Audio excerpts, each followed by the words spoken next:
നമസ്കാരം. പോലീസ് കള്ളക്കേസിൽ കുടുക്കിയ അധ്യാപകനെ 11 വർഷത്തെ നിയമ പോരാട്ടത്തിനൊടുവിൽ കോടതി വെറുതെ വിട്ടു.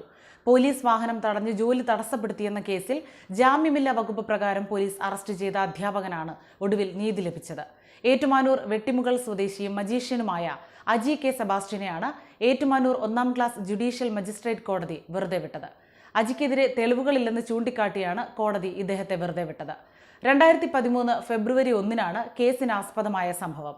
കോട്ടയം DDE ഓഫീസിലെ ഉദ്യോഗസ്ഥനെ ഫോണിൽ ശല്യപ്പെടുത്തിയെന്ന പരാതിയിൽ നോട്ടീസ് നൽകാൻ വീട്ടിലെത്തിയപ്പോൾ അജി പോലീസ് വാഹനം തടഞ്ഞു നിർത്തിയെന്നായിരുന്നു കേസ്.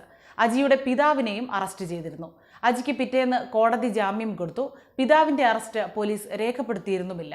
DDE ഓഫീസിലെ ഉദ്യോഗസ്ഥ വിരോധം മൂലം തന്നെ കള്ളക്കേസിൽ കുടുക്കുകയായിരുന്നുവെന്ന് കാട്ടി അജി നൽകിയ പരാതിയിൽ എറണാകുളം റേഞ്ച് IG-യുടെ പ്രത്യേക അന്വേഷണ സംഘം കേസിൽ അന്വേഷണം നടത്തിയിരുന്നു. പുനരന്വേഷണം നടത്തണമെന്നും റിപ്പോർട്ടും നൽകി.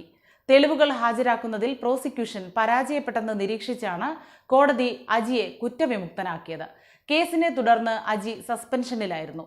ഇതിനിടെ റിട്ടയർഡ് അധ്യാപകനായ പിതാവും മരണപ്പെട്ടു. വിദ്യാഭ്യാസ വകുപ്പിനും പോലീസിനുമെതിരെ നഷ്ടപരിഹാരത്തിന് നടപടി സ്വീകരിക്കുമെന്ന് അജി പറഞ്ഞു.